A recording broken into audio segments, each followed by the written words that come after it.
வணக்கம். இன்னைக்கு நாம பார்க்க போற டாபிக் ரொம்பவே முக்கியமான ஒண்ணு. இந்திய சுதந்திர போராட்டத்துல ஒரு பெரிய புயலையே கிளப்பின சைமன் கமிஷன் பத்தி தான் இன்னைக்கு நாம விரிவாக பார்க்க போறோம். ஒரு நிமிஷம் யோசிச்சு பாருங்க. உங்க வாழ்க்கையோட எதிர்காலத்தை பத்தி ஒரு முக்கியமான முடிவெடுக்கறாங்க. ஆனா உங்ககிட்ட ஒரு வார்த்தை கூட கேட்கல. எப்படி இருக்கும்? கோவம் வரும் இல்லையா? கிட்டத்தட்ட இதே ஒரு உணர்வு தான் ஒரு தேசத்தையே ஒட்டுமொத்தமா போராட வச்சுது. அதுதான் சைமன் கமிஷனுக்கு எதிரான போராட்டங்களுக்கு அடித்தளமா இருந்துச்சு. சரி, இந்த பிரச்சனையெல்லாம் எங்க இருந்து ஆரம்பிச்சுது? பிரிட்டிஷ் அரசாங்கம் இந்தியாவுக்கு அரசியலமைப்பு சீர்திருத்தங்கள் கொண்டு வரலான்ட்டு ஒரு கமிஷனை உருவாக்குறாங்க. நல்ல விஷயமாதான் தெரியுது இல்லையா?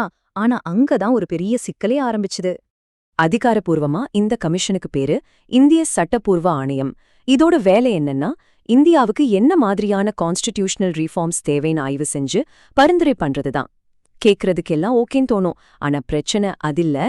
இந்த அறிவிப்பு எப்போ வருதுன்னா 1927 நவம்பர் 8 இந்த ஒரு தேதி இந்திய வரலாற்றுல ஒரு பெரிய கொந்தளிப்போட தொடக்கமா அமையப்போகுதுன்னு அப்போ யாருக்கும் தெரியாது. சரி, அப்படி என்னதான் அந்த கமிஷன்ல பிரச்சனை? அதுல இருந்த ஒரு பெரிய குறைபாடு என்னன்னு இப்ப பார்க்கலாம். இதுதான் மொத்த இந்தியாவையும் கோபத்தோட உச்சிக்கு கொண்டு போச்சு. சர் ஜான் சைமன் தலைமையில இந்த கமிஷன்ல மொத்தம் 7 பேர் இருந்தாங்க, 7 மெம்பர்ஸ். ஆனா அந்த 7 பேர்ல எத்தனை இந்தியர்கள் இருந்தாங்க தெரியுமா? ஒரே ஒருத்தர் கூட இல்ல. 0. ஆமா, 0. அந்த 7 பேருமே பிரிட்டிஷ்காரங்க, வெள்ளையர்கள். யோசிச்சு பாருங்க, நம்ம நாட்டோட எதிர்காலத்தை தீர்மானிக்கிற ஒரு குழுல நமக்கே இடம் இல்ல. இது இந்தியர்களுக்கு ஒரு பெரிய அவமானமா, ஒரு அசிங்கமா இருந்துச்சு. எங்களை மதிக்கவே இல்லையேன்னு ஒரு பயங்கரமான கோவம் எல்லார் மனசுலயும் பொங்குச்சு. இந்த அவமானத்துக்கு என்ன பதில் கிடைச்சது? இந்தியா அதுவரைக்கும் பார்த்திராத ஒரு ஒற்றுமை.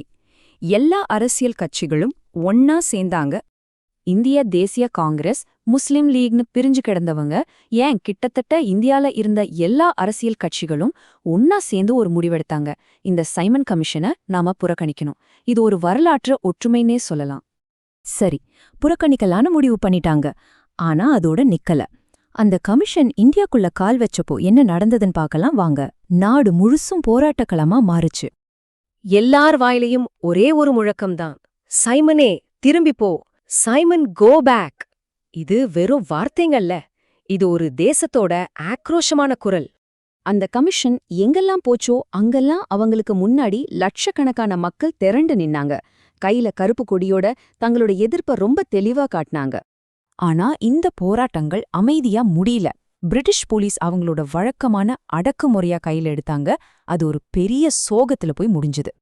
பஞ்சாபின் சிங்கம்னு போற்றப்பட்ட மாபெரும் தலைவர் லாலா லஜ்பதி ராய், அவர் லாகூர்ல ஒரு அமைதியான போராட்டத்தை முன்னெடுத்துட்டு போனாரு. அப்போ போலீஸ் ரொம்ப கொடூரமா தடியடி நடத்தினாங்க. அதுல அவருக்கு பயங்கரமான காயம். அந்த காயத்தால கொஞ்ச நாள்லயே அவர் உயிர் பிரிஞ்சுது.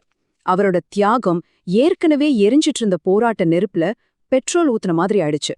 சரி, இவ்வளவு போராட்டங்கள், ஒரு தியாகம், இதனால என்னதான் நடந்தது? இந்த சைமன் கமிஷன் புறக்கணிப்பு இந்திய சுதந்திர போராட்டத்தை எப்படி மாத்துச்சுன்னு இப்ப பார்க்கலாம். நாடு முழுக்க நடந்த இந்த போராட்டங்களும் லாலா லஜ்பதி ராயோட தியாகம் மரணமும் இந்திய சுதந்திர இயக்கத்துக்கு ஒரு புது வீரியத்தை கொடுத்துச்சு. நாங்க எல்லாரும் ஒண்ணுதான், எங்க முடிவை நாங்களே எடுப்போம்னு இந்திய மக்கள் ரொம்ப உறுதியா உலகத்துக்கே சொன்னாங்க. கடைசியா இது நம்மள ஒரு முக்கியமான கேள்விக்கு கொண்டு வருது. ஒரு முழு தேசத்தோட குரலை எவ்வளோ நாளைக்கு தான் கேட்காம இருக்க முடியும்?